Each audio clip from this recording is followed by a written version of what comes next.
We're I mean, it recording. let me screen share, so. Yeah.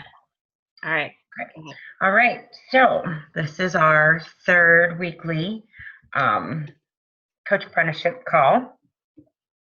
And the first thing I want to go over is rank and what each rank is, how many coaches you need under each rank, and kind of go over what you get with each rank. So first I'm going to show you the picture.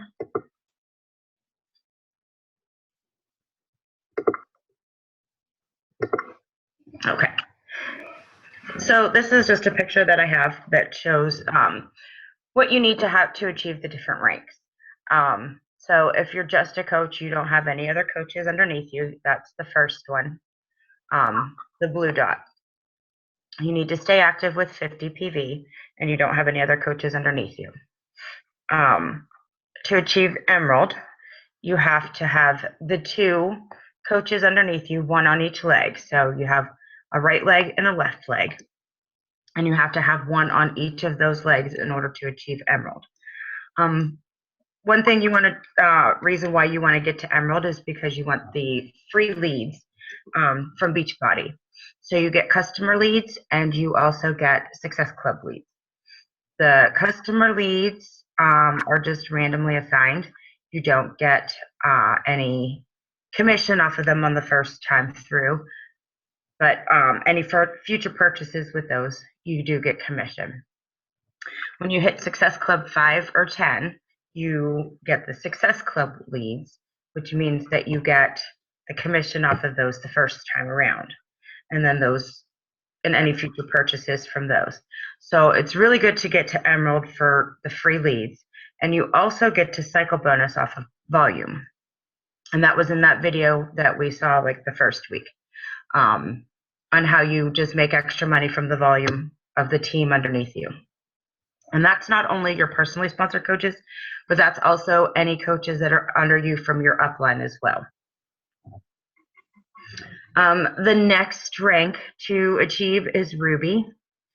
And what that means is 2 coaches, or 4 coaches total, but 2 of those coaches have to be Emerald, and also on each leg. You have to have an Emerald on each leg. A lot of people skip this step because it's easier to get your other coaches, and it's harder to get your Emerald. So a lot of people actually skip the Ruby rank and get it at the same time as they get Diamond. One advantage of Ruby over Emerald is you make team bonuses. So anytime your Emerald cycle bonus, you get 5% of that, which is a nice little perk. And then the next rank would be Diamond. So you have to have 8 coaches underneath of you, 4 on each side, and 2 Emeralds, 1 on each leg as well. And when you get to the Diamond status, your cycle bonus goes up from $14 to $18. And it also, you qualify for free coach leads. So if somebody signs up as a coach and does not have an upline sponsor, they are randomly assigned people. So you could potentially just get a free coach out of somebody you don't even know.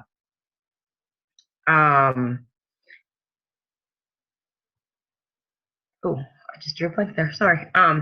Yeah. So in the Diamond, like I said, you get the $18 cycle bonuses instead of the 14.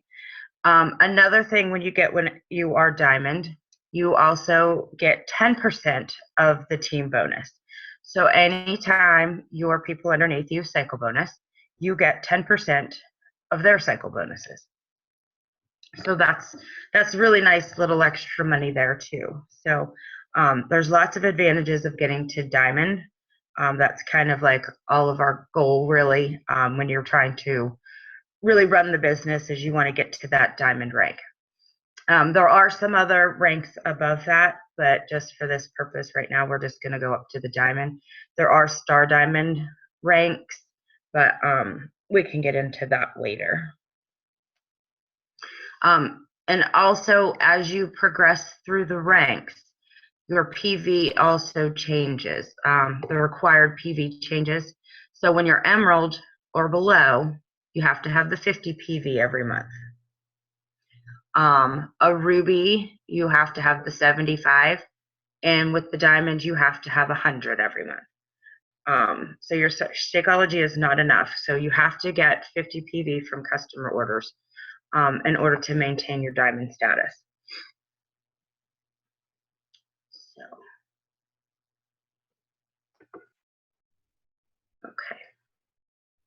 okay. Next thing I want to talk about are goals. What are goals and why are they very important to us? Which I will not lie, I hated doing goals in the beginning. They are still not one of my favorite things to do, but they are important. When you do make out your goals, you want them to have 5 things. You want them to be very specific. You want them to be measurable. You want them to be attainable or realistic, and you want them to be time-bound, meaning you want to set a date or attach a date to every goal that you make. So for example, like a goal would be, I want to make SC5 by the 15th of this month. So you're making it specific, it's measurable because it's 5, it's attainable because everybody should be hitting that this month, also realistic, and you're saying by the 15th of the month, so that's you putting your date on it. You can set bigger goals for yourself as well. Just make sure that they have all the criteria in that with them. And then once you set your goals, you want to put a plan in place to achieve that goal. So like, what are you going to do to achieve that goal? So for example, like I'm going to hit SC5 by the 15th of the month. So how are you going to do that? Well, I'm going to invite 5 people every day. You know, I'm going to do however many posts per day. You need to set a plan or make a plan so that you can achieve that goal.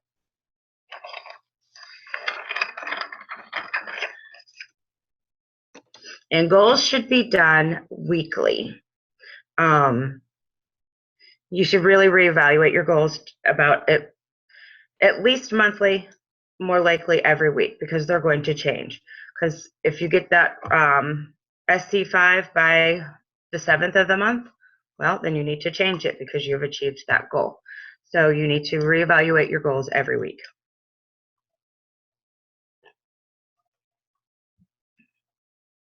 And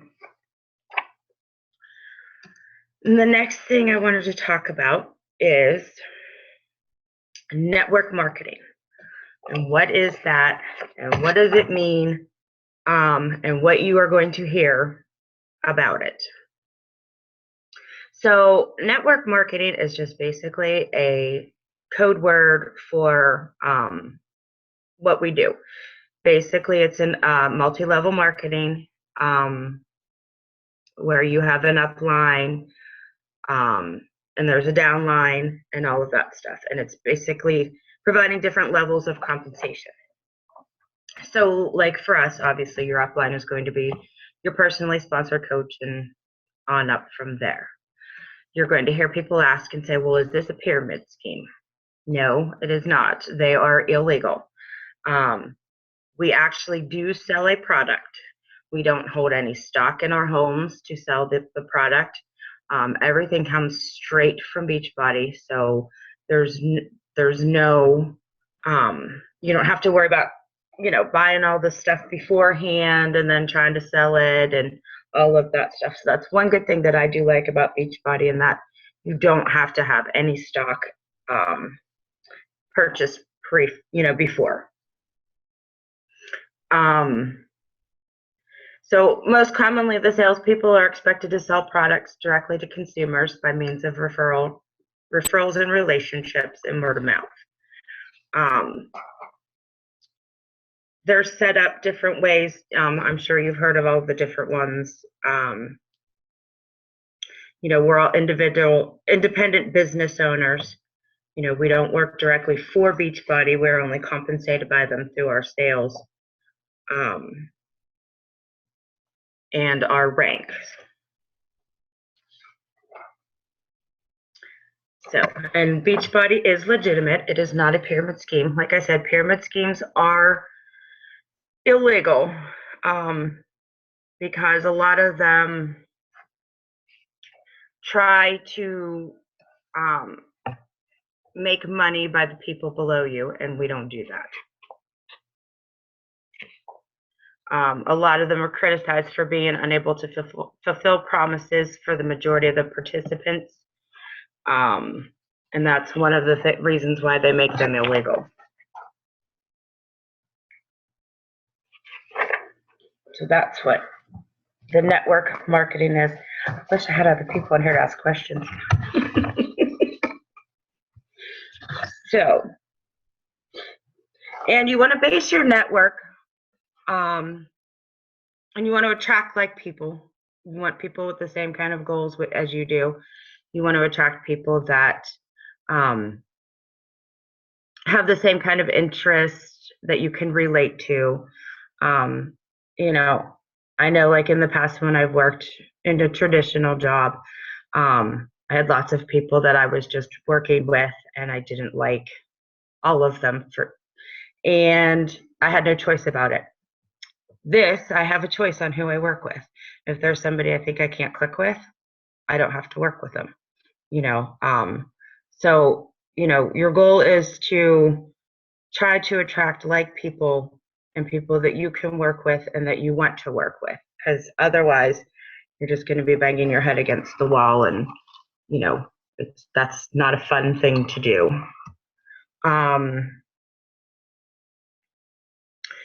So following up with people, you know, we're going to be talking to a lot of people to try to get them into challenge groups to talk to people about coaching. A lot of people are going to say, no, I'm not interested right now. So you want to follow up with all of those people. And everybody has their own kind of way that they do it. I am a paper and pencil kind of person. I like to have my calendar. I like to have my calendar organized. If I don't, then I'm lost. I tend to not do things if I don't put it right on my calendar and I look at it every morning. If I don't do that, it will not get done. So, I mean, there's lots of tools. Some people like to use the Google Calendar. Some people use spreadsheets. Spreadsheets just frustrate me, so I don't use them. But we want to make sure we are following up with people that have told us no. Another thing that we want to follow up with is customers. We want to give them the red carpet treatment. So when somebody buys a challenge pack, you want to follow up with them 3 weeks later and make sure that they know that their Shakeology is going to cycle and make sure that that is the flavor that they want, so that they don't get a surprise on their credit card saying, you know, for $140 because their Shakeology cycled. You know, that's a good way to lose customers. You want to follow up and just keep in touch with them. Do you have anything to add about the following up?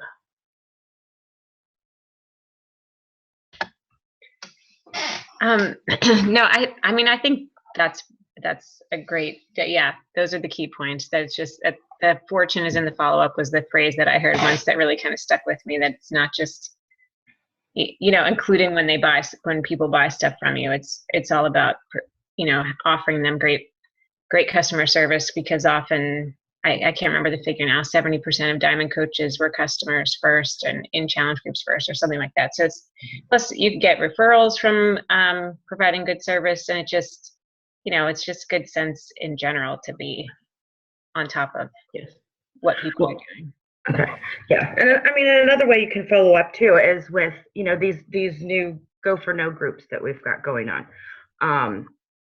If somebody tells you no, not right now, you can stick them in that free group, give them tips, you know, and then you don't necessarily have to reach out to that particular person every day, but technically you are following up with them because that you have them in a group. You know, you're letting them know, hey, this is when my next challenge group is starting. this is what we've got going on. This is what specials are going on. So you're giving them support, but you're also kind of following up with them too, because you are letting them know in the groups, what your schedule is going to be if they want to get into that challenge group. So for me, I think it's a perfect way to follow up with these customers that are saying no. Yeah, why don't you say more about what those groups are? Oh, sorry. So the Go for No groups are basically just we put anybody in there who has shown some interest in purchasing a program or a challenge pack and has given us an objection, like I don't have the money right now, or yeah, I would like to do this, but this isn't a good time. The kids are starting school or it's summertime or whatever. So we have them in a separate little group that's we provide some recipes, basically kind of like a challenge group, but we don't give them all of the nitty gritty extra support that we do in the challenge group. So about 5 times a week, posting into the group like a recipe or a Shakeology recipe or motivation tip or like a little 10-minute workout or something like that. And then obviously, like I said, along with that, then you go in and say, hey, I have this challenge group. We're starting the 21-day fix challenge group starting on October 6th. If you want to join in with us. Also, the people that I have in there are people who have bought programs, but not bought the Shakeology. Because I feel like the Shakeology is really the key to the whole weight loss and everything and achieving their fitness goals and their health goals. So if somebody tells me no on Shakeology, but they want the program, well, then I can put them in there and give them a little bit more support than if somebody hasn't bought anything.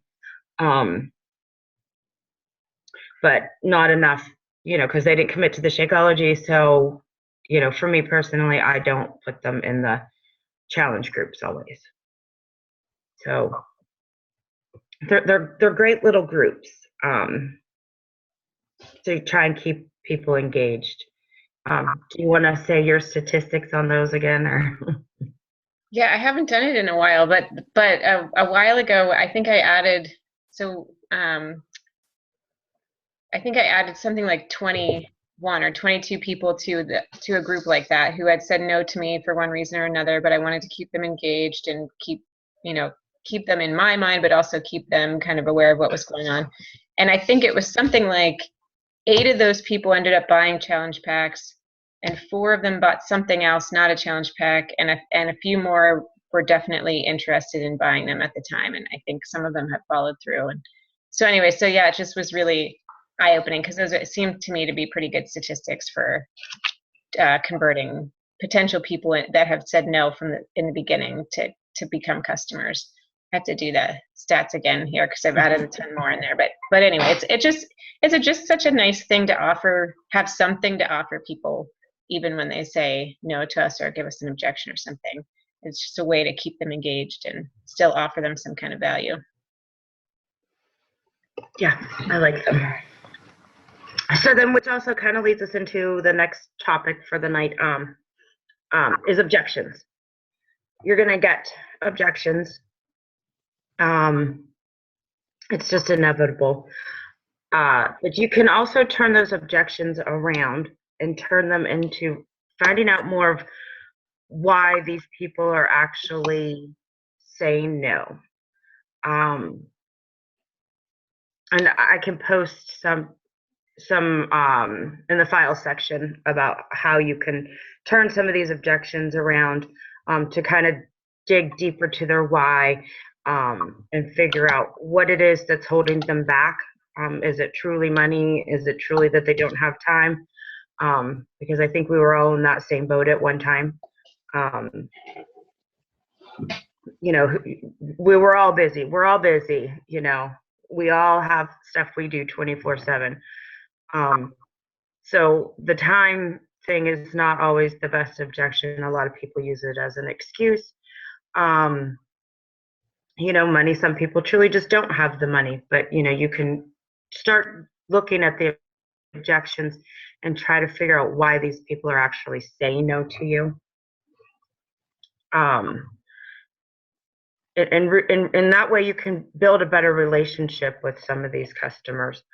When you really start digging into their objections and their why, and what it is that you can do to help them and get them past these objections. Some people will just release flat out no, but if you've truly figured out what they are objecting to, you can usually figure out a way to get around it. So I think just to add on to that, I mean, I think it's so true that we all get a ton of objections. I heard early on that you have to ask if you get 2 out of 10, that's a pretty good statistic. So if you ask 10 people and 2 of them end up buying from you, that's pretty good. But anyway, the other things about objections that I have found helpful is trying to figure out, one, if the objection is real, like you were saying, Jen, or is it an excuse because they don't see the value in what we're offering yet. So for some people it truly is that they don't have the money right now, period. But for other people, they may use that as an excuse, and you kind of know that's not quite right, and maybe they just haven't seen the value in Shakeology, or they haven't seen the value in the workout program yet. But it gives you an opening to try and help them see the value. And one of the other things that I read and in the Eric Worre GoPro book was that people often need 4 to 6 exposures to whatever it is, and for us, Beachbody, that they need to hear about it that many times before, and that's the average, that they need to hear about that many times before they actually will follow through and buy something. And if that's the average, that means that for every person you get that buys right away, that you tuck into it in the first conversation, then the next person it might take 10 or 20 or whatever exposures until they actually hear about it. So it's important to take our emotions out of it. I know that that's something that's been hard for me, but something that I work towards often, that it's not an objection to me personally. It's that maybe they haven't seen the value in it, or maybe the time truly isn't right for them, or whatever. But it's just kind of taking all those things into consideration and realize that we're offering them something. Another analogy I heard was that we're like waiters, and we're offering them coffee, and maybe they don't like coffee, or maybe they prefer tea or whatever, but it's not, the waiter doesn't take it as a personal offense that somebody says no thank you to them, or not right now, or I'm not thirsty right now, or whatever. But then the other thing with objections is the whole idea that you can use the feel, felt, found thing. So somebody who has an objection to has a money objection or something like that, you might say, I know how you feel. I thought it was expensive when I first heard about it too. I felt that same way. And then what I found was that it actually is worth every penny, because it's helped me, and then fill in the blank, lose weight or get my body back or reduce all my cravings and so on. So there's like some good formulas that we can post about too, for how to, have some things in your tool belt, so you don't have to feel totally taken aback when somebody gives you an objection for one reason or another. I can post too. I actually did a call on that once. I can post that in the group too. I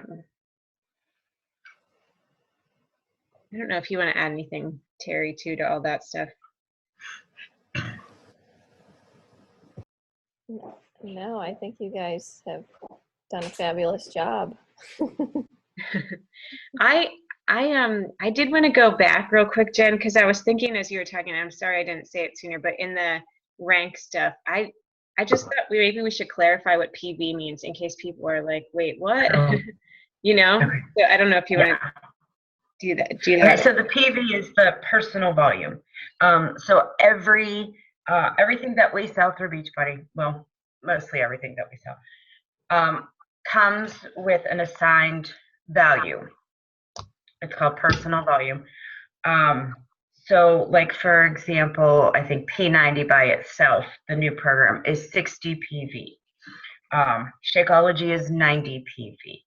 So if you're on your Shakeology every month, you're getting automatically 90 PV of Home Direct every month. And like I said, the the cycle bonuses are based on the personal or the volume.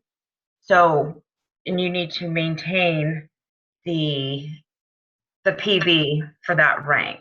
So, and then to get the leads, you have to have the 90 PV of Home Direct plus the Success Club points every month. So, is that what you mean? Yeah, yeah. The assigned point value to everything that we sell. So, like, for example, like I said, P90 by itself is 60 PV. The 21-day challenge pack is 105. So all of those, not only do you get SC points, but you also get the volume that is assigned to whatever that product is. Mm-hmm. Yeah, and I guess the other thing that is important, I think, at least in the beginning, is that when we talk about 50 PV and needing that to stay active, that can be from yourself or from somebody buying something through you. That counts as PV also. Yes. So, let's say that we haven't talked about it yet, I don't think, but we'll get to it eventually. Let's say that you want to sign up your spouse to get a coach under you for Emerald rank. You don't necessarily have to be getting Shakeology through that account to make him active. You would want to just order something or put a customer under them, and that's how a coach can stay active, is that it doesn't have to be their own order. It can be somebody else placing an order through them.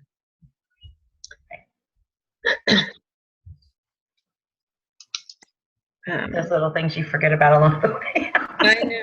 I listen to this again because there are some things I do forget. Yeah. Right. Cool. All right. Was there anything else you guys wanted to throw out there? No. Good job, Jen and Kathleen. Good work, ladies. All right. Well, thanks, Jen. Yeah. No problem. All right. We're going to stop recording here.